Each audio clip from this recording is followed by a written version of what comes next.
ঝিনাইদহ শাখা কর্তৃক আয়োজিত জুলাই সনদ সংস্কার এবং গণভোটের রায় বাস্তবায়ন লক্ষ্যে আজকের এই বিশাল গণমিছিল এবং সমাবেশের আয়োজন করা হয়েছে।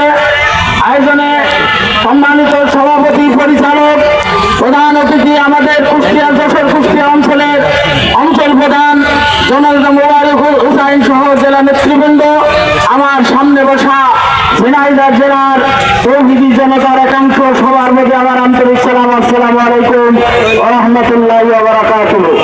সংগ্রামী ভাইরা আমার, আমরা ফ্যাসিস্টের মতো করে বর্তমান সরকার এবং তাদের সাথে যারা জোট আছে তারা আবার দেশটাকে অতীতের পর্যায়ে নিয়ে যাওয়ার জন্য চরম চক্রান্ত শুরু করেছে। চক্রান্ত বুঝতে পেরেই আমার বাংলাদেশে জুলাই যোদ্ধা সহ তৌহিদি জনতা, দেশপ্রেমিক জাতি তারা আবার ময়দানে ঝাঁপিয়ে পড়েছে। জুলাই সনদ আইনি ভিত্তি না হওয়া পর্যন্ত এবং সংস্কার সহ এটা বাস্তবায়নের জন্য আমরা মাঠে আছি এবং এটা বাস্তবায়ন করে আমরা ছাড়বো ইনশাআল্লাহ।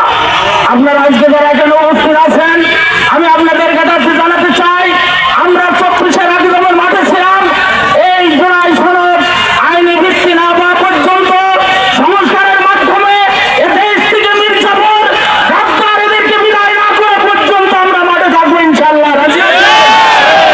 আল্লাহ আমাদের সবাইকে কবুল করুন, আমিন।